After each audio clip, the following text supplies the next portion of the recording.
اللہ روزے میں دیکھنا چاہتا ہے کہ میرا بندہ میرے کہنے پہ جو چیزیں حلال ہیں ان کو بھی چھوڑتا ہے کہ نہیں چھوڑتا. تو جب اس نے ان کو چھوڑ دیا تو پھر حرام کیوں نہیں چھوڑے گا؟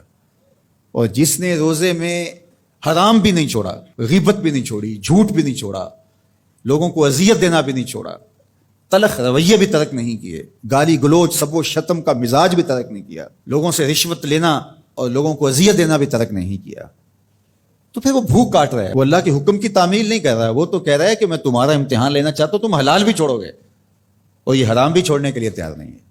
تو پھر روزہ ہی نہیں. ہم ہر سال مشق کرتے ہیں، ماہ صیام گزر جاتا ہے، پھر جہاں کھڑے ہوتے ہیں وہیں کھڑے ہوتے ہیں، جبکہ روزہ تو 1 مہینے کی ٹریننگ ہے.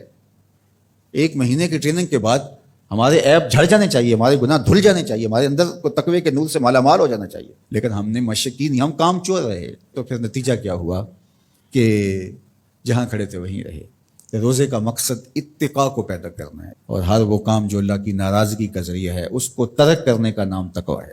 اور اگر کوئی ایسا کام سرزد ہو جائے جو اللہ کی ناراضگی کا سبب اور ذریعہ ہے تو فوراً توبہ کی جائے، رجوع کیا جائے، ایسے امور بجا لائے جائیں جو اللہ کی رضا کا سبب اور ذریعہ بن جائیں.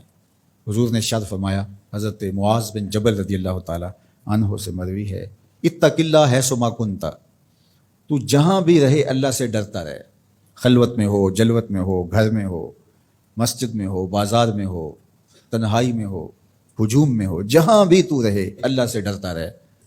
وَأَتْبِعِ السَّيِّئَةَ الْحَسَنَةَ، اور اگر تم سے کبھی کوئی گناہ سرزد ہو جائے تو فوراً نیکی کر، تم ہوا وہ نیکی اس گناہ کو مٹا ڈالے گی. وَخَالِقِ النَّاسِ بِخُلُقٍ حَسَنٍ، اور لوگوں کے ساتھ اچھے اخلاق کے ساتھ پیش آنا. تو نیکی کرنے کے بعد، تقوی اختیار کرنے کے بعد تیسری بات حضور نے جو ارشاد فرمائی، حضور سے بڑا حکیم کون ہو سکتا ہے؟ میرے ماں باپ حضور پہ قربان. یہ ہوتا ہے، تھوڑی نیکیاں کر کے لوگ پھول جاتے ہیں، تھوڑی سی پرہیزگاری اختیار کر لی تو سمجھے کہ ہمارے جیسا زمانے میں کوئی نہیں ہے. کوئی کارنامہ سرانجام دے دیا، کوئی کام ہو گیا تمہارے ہاتھ سے تو تم لوگوں کے ساتھ بدتمیزی کرنے لگ جاؤ، تو یہ تو ہمارا دین نہیں کہتا. تو فرمایا اتق اللہ حیث ما کنت، جہاں بھی رہے ایک تو اللہ سے ڈرتا رہنا، اور دوسری بات ارشاد فرمائی اتبع السیئۃ الحسنہ، جب تم کوئی برائی کر بیٹھو تو اس کے فوری بعد تم نیکی کرو، تم ہوا وہ مٹا ڈالے گی. اس کو لکھتے لکھتے دھبا لگ جائے تو اس کو ریموو کر دیتے ہیں نا، زندگی میں چلتے چلتے گناہ سرزد ہو جائے تو نیکی سے اس کو ریموو کر دو، تم ہوا مٹا ڈالے گی اس کو. اور پھر تیسری بات فرمائی وخالق الناس بخلق حسن، لوگوں سے رویہ اچھا رکھنا، لوگوں کے ساتھ حسن سلوک سے پیش آنا، بدتمیزی کی زندگی نہ گزارنا. قیامت کے دن جب اعمال تولے جائیں گے، سب سے زیادہ وزن جس عمل کا ہوگا وہ حسن خلق ہے، جو پرڑے کو جھکا دے گا. تو کبھی اپنے رویوں کو کھردرا نہ ہونے دینا. تو ہمارے رب نے ہمیں تقوی اختیار کرنے کا حکم عطا کیا، اور رمضان المبارک موسم ہے تقوی کے حصول کا. زندگی ثمر بار ہوتی ہے، تقوی کا پھل لگتا ہے. روزہ تقوی کی نشأت کا ذریعہ ہے، روزہ پیدا کرتا ہے اتقاء، لعلکم تتقون، اس پہ شاہد عادل ہے.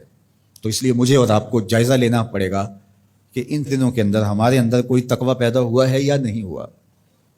میں اپنا جائزہ لوں اور آپ اپنا اپنے اندر ہی جائزہ لیں. ہم نے بھوک کاٹی ہے، پیاس گوارا کی ہے، رات تراویح بھی پڑھتے ہیں، تو کیا کوئی فرق پڑا؟ کوئی اتقاء کا نور نصیب ہوا؟ اگر نصیب ہوا ہے تو پھر مزید کوشش کیجیے بقیہ دنوں میں مزید نور نصیب ہو اور اتقاء کے اجالے حقیقت میں ہم پالیں. اور اگر وہیں کے وہیں کھڑے ہوئے ہیں، کوئی فرق نہیں سوائے بھوک اور پیاس کاٹنے کی، اور یہ ذہنی تاثر کہ ہم روزہ رکھ رہے ہیں، اس کے علاوہ میں کوئی فرق نہیں ہے، ہمارے باطن میں کوئی تبدیلی نہیں آ رہی، تو پھر ہمیں دیکھنا پڑے گا پیچھے مڑ کے کہ ہمارے روزے بے روح اور بے نور کیوں ہیں. ہمیں اس پر توجہ دینی پڑے گی.